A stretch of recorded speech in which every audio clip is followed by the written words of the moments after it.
We're with Allison Nadeau and Taylor Emerson, two women's lacrosse teammates this past spring for the Warriors. This summer, they spent a couple of weeks in Ghana, West Africa, as part of an internship program. Allison, talk a little bit about that program, how it got started, how you guys decided that that's where you would go. Very unusual destination. Well, starting my junior year, I knew that I needed an internship to graduate, and through talking with other peers, they told me that they did an internship in Ghana and got 3 credits for it. So they gave me the information on the meeting, and I went to the meeting, and I saw the video they made and all the amazing things that they did, and I knew at that meeting that that was what I was going to do for my internship. Like, I even talked to the head person of the program, and I was like, I'm going to start a GoFundMe today so I can raise the money to go on this trip, and that was that. And Taylor, how about you? How did you decide that, hey, this is what I'm going to do? Allison actually told me they needed a few more people to do the trip, and she told me about it, and I texted my dad, and the next day I was like, all right, I'm going to Africa. So it's like 24 hours. I was like, I'm going. Yeah, you made it that quick. Yeah, oh yeah. I texted my dad, and right away he said, you're going to Africa. The decision happens that fast. After you look into it and you see the opportunity that can happen that fast, and with such a safe program as well, because going with a school, you really get a chance to explore the culture and be in a safe environment. It's unbelievable. Well, tell me this. Probably before you went, you did a lot of research, obviously, what it's like, what the culture's like, and things like that. But do you think you were 100% prepared for what you were involved in and what you saw? Was it like you thought it would be?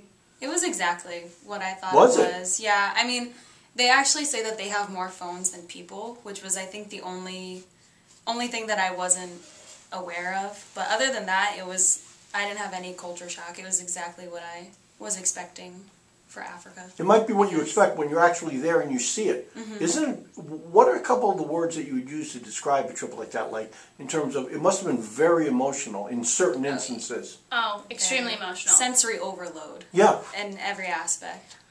When I was looking back after coming home, I experienced more of reverse culture shock instead of culture shock going there. As I was home and I was reflecting on all the different things that we did and all the different sceneries and culture differences, it was unbelievable, almost like unfathomable, the impact it had. Like, all of the small things that we take for granted every day of our lives, all the luxuries and amenities that we are so prone to having and so entitled to. We feel entitled, yeah. Like, what we feel entitled to is totally different there. Like, we took showers with buckets of water. It was great. It was bearable. The lack of toilets and accessible washrooms. The dirty JFK bathroom that we used when we landed was the cleanest thing I have ever seen in my life. You normally would have complained about it, right? I was like, this is a beautiful bathroom. First thing I did when I got home was shower, and I was like, wow. Like, something I've taken for granted for 20 years is now the most amazing thing in the world. Well, when they told you were going to take a shower with using buckets, they didn't tell us. We just arrived there, and they gave us a bucket and a ladle. That was it. You kind of had to go with the flow with this trip. You know, it was, some days we knew what was going on, and then the other times they're not speaking in English, and we're like, what is going on? That was what is going on in this second? The hardest part was the language barrier, I think, for me, because in a lot of situations I got very overwhelmed, and my awareness of my surroundings became much more intense, just because you have no clue what's going on. What's going to happen? But they speak English. Like, they have to take English in school, so everyone was basically able to communicate with you. It made it a lot easier. On some levels, yeah, definitely. So. I think throughout the whole world, everyone takes English, but we don't take other schools, other countries. Definitely language. A flaw that we have. Yeah. There are a lot of flaws that I have now come to realize. We are so first world. Our problems are so first world. But the point you made in that you wrote about a 20-page paper, the one point you made is that these people, a lot of them have nothing, virtually nothing in terms of luxuries, but they're an upbeat people and they enjoy like family and being together. Was that accurate? Is that am I saying that right? Oh yeah. The people were so nice. I mean, coming home, I just wanted to wave to everyone and like say hi, because that's what everyone did in Ghana. Like, their faces just lit up when you drove by and they saw you, and everyone waved and wanted to talk to you, and we would just be walking and people would touch you. And just be and, like, so touch curious. your hair. And So just want to curious. ask how you are and, like, know where you're from. And you come home and everyone's just on their phone and you're like, hello. Is this the children that are that way? Or Everyone. Yeah, pretty much Really? everyone. There are definitely people who are like, who the Yeah. heck are these white people? Because far and few in between. We saw a lot of other, like, we were the minority. We saw more minority when we went to tourist locations. Yeah. And occasionally you'd see them, but very, very rarely. Like, and so we were out of the ordinary to regular people in the community. Like, locals, they were like, what are these white people doing here and how did they get here? And then they're like, People wow. loved us. Oh. They loved us. Oh, yeah. So nice. So they weren't really afraid of, Oh, no. of white people? There was one, there was Yeah. a little girl, and she's- that was really sad. I was She like, just I'm so cried sorry. and screamed and cried and was so scared because we're the first white people she's ever seen, and she was like 3 or 4 Not years even. old. No? She was little. She was like 2. Oh, she was crying. She was. She was She was scared, you scared. mean? No way. She was scared. She's just never Seen white people. seen someone like us. That's all. Yeah, but don't tourists go through there a lot? Only some areas. The Like local the safari that touristy we went areas. to was where there were a lot The of touristy areas? Yeah. But now, who comes up with this whole program as to where you're going to go when and what kinds of things you're going to see? Is this all laid out daily, day by day? Kind of. I think NCO makes it. So Professor Nsia, he is originally from Ghana, and he is Okay. from, I believe, the Gona Ashanti region, and that's where he grew up. And then he came to the States and got his education here and was adopted by an American family, I believe, and then went back to Ghana and has been going home, and he has family down there, and he has his own compound where his family stays, and that's where we stayed. We stayed at his home. And we were introduced to his friends and his, like, brothers and sisters. Everyone there is called a brother and a sister, so you might not be related by blood, but you're still a brother or a sister. Everyone's related. Oh yeah, Somehow. we were sisters to everyone. Yeah. It was great. And he let us into his home. Usually he's not there on the other trips because he has colleges come down there often. A college up in New Hampshire, I believe, comes down and does work with his college because he created a college in Ghana. He created that college? Yeah, that's there? Withrow University. That's Yeah. all through him. Yeah. And he's pretty much established this program with other colleges, and Eastern's finally hopped on board. Okay. And because he has a, like, nursing, public health sciences college, he has contracts or, like, deals with the hospital we went to and other places, and he Okay. brings people there frequently. So our group of health students was not uncommon in terms of going to these places that we went to because Okay. they've had groups of people for the past, like, 15 years doing it, but Eastern's very new to the program. Well, Taylor, what are the hospitals like? It sounded like it sounded like the medicine was not up to our standards at all. It had to be a little bit. What was your feelings when you were going to the hospitals?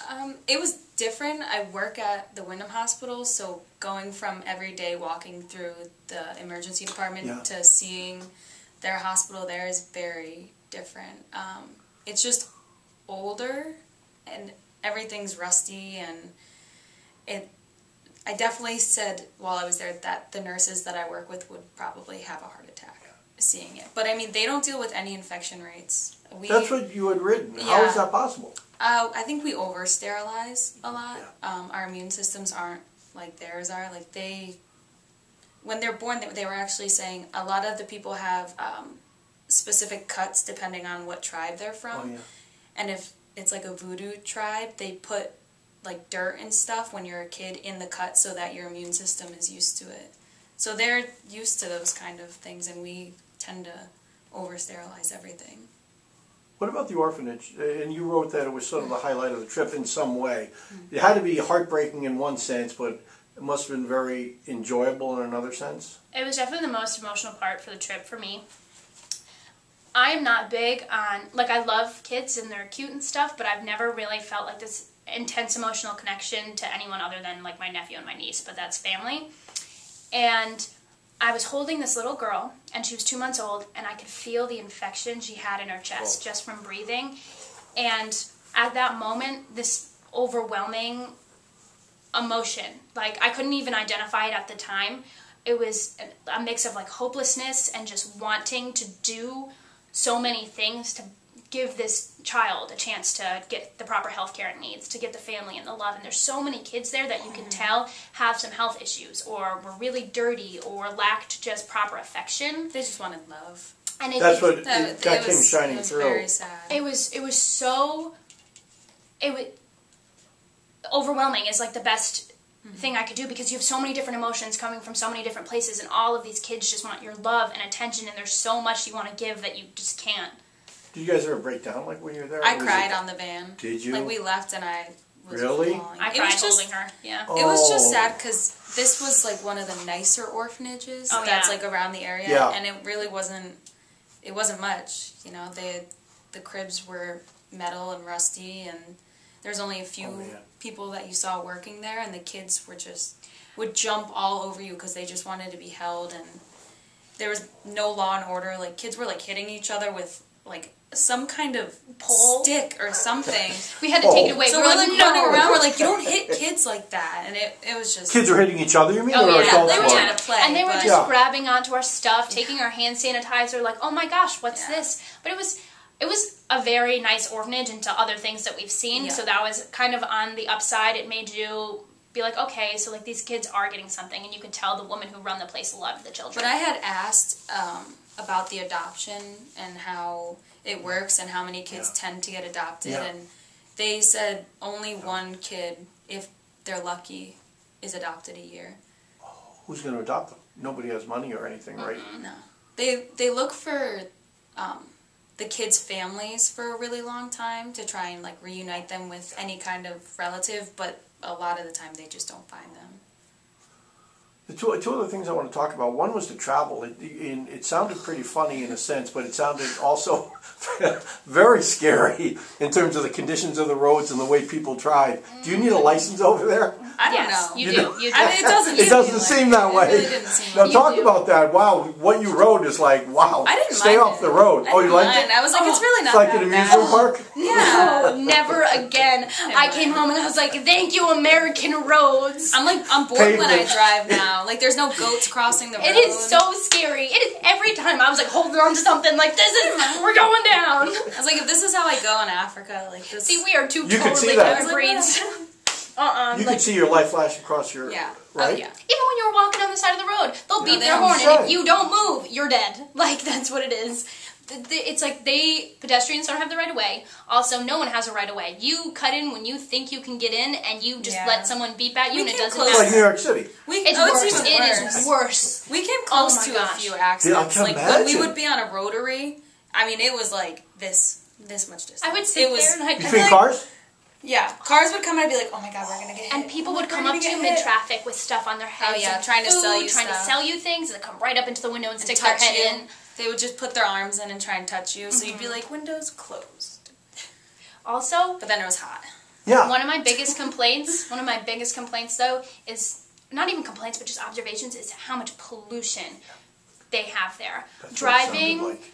in the car, you are getting gas and fumes and dirt. Like, we would go home, blow our noses, and there'd be stuff on the tissue from all this dark smoke coming out of their cars, because none of them are well-running. You just feel disgusting gross when you leave the house, too. Like, automatically my skin just felt like it needed to be washed. That's also humidity. Yeah. Humidity there was real bad. It's just from the dirt roads, and then it would rain, so everything would have clay and everything on it. Yeah.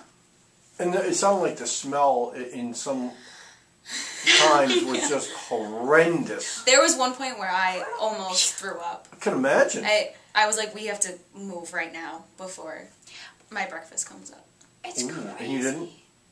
It's right? The I stench must have been these people overbearing. live this way live it, every day, and they're so okay with it, and we're going there. That's what boggles my mind. I'm sitting here talking about it, and like, not like complaining, but just sharing my experiences. But these negative experiences I could have had, or like these like kind of poor observations I've made, are nothing to them. Nothing at all. It's not even something that crosses their mind. The smell of rotten fish doesn't matter at all. The fact that someone pooped on the side of the road and it's sitting there, no one cares. Yeah. Like, it's not a big deal. There are times where we had people who had to use the restroom on the side of the road. Like, that's a thing. Their restrooms are 4 cement slabs and a pipe, and you have to make sure you aim in that pipe, or else you're pooping and peeing in 4 cement slabs, which is what most of it was. On the side of the road, you mean? Or no? And some on the side of the road, some in gas was all over the stations place. sometimes, which is why I didn't get off the van to use the bathroom. I did. Once. How often? You were talking about one trip where everyone had diarrhea, and how often did you have to go? And you just said, "I'm not going to go. I'm going to hold it." I have a bladder of steel. I didn't use the bathroom once. I was like, I'm not going. Well, no. But we had an 8-hour drive. Bladder of steel. I peed once. I go out, No that's way. it. I'm waiting till we get home. Everyone's getting off the bus like every 2 hours. I'm like, my hood's over my head. I'm like, I don't need to go. Let's get home. I was like, every hour, please, I need to go. I also have the weakest stomach in the world, so I was really suffering from the travelers' diarrhea the whole time. Oh, you were. The entire time. Yeah, I think I might have had it the worst out of everyone, probably. I was pretty bad. Is that something you anticipated? Oh, yeah. Oh, I brought did? like 3 packs of Imodium. Okay. I took my antibiotics. I was ready to go and accepting it. But however, I went to everything, and I was very proud of myself. You got through it, and you went to everything? You didn't miss anything? Mm-mm. Last question. Just talk a little bit about, and you wrote quite a bit about the food. I think there was one time when you got American food and you had spaghetti. But other than that, you ate what they eat. It sounded like some of it was very good, and some of it was not very good. Well, we don't eat meat, so we... That's what it sounded yeah, like, we already had kind of a setback, but it was a lot of rice and eggs and fruit, which the fruit was amazing. Was it? Oh my gosh, it was the best fruit that I've ever had, but I think we got like a week in, and all of us were like, we can't eat it anymore. Like, we just... The smell you can't of eat the food there, you mean? Yeah. Yeah, the smell of it just made me nauseous after a while. It's a lot of carbohydrates and a lot of intense spices. Yeah, that's what. So it's very spiced, but they only have certain number of spices, so everything's kind of spiced the same way. But like it's a different take on the spices. Mm-hmm. Also, I think a lot of it came from getting sick from other things, and then because we're associating being sick, the food eventually just kind of hopped on board. But we brought a lot of American snacks, and there's a lot of food that was shipped over before we came, so we had like soy milk and cereal and animal crackers that we ate a lot, and we all brought like protein bars and smaller snacks so that we could sustain. I haven't eaten a Cliff Bar since the trip because I've had so many Cliff Bars. A lot of Cliff Bars. For the rest of my life, I don't think I can eat another one. Well, ladies, thank you very much for joining me. It sounds like it was without a doubt like a life-altering experience. Oh yeah. Tremendously. I will definitely say I am quite changed. It was great. It's nice to experience a different culture. Thank you very much. Of course.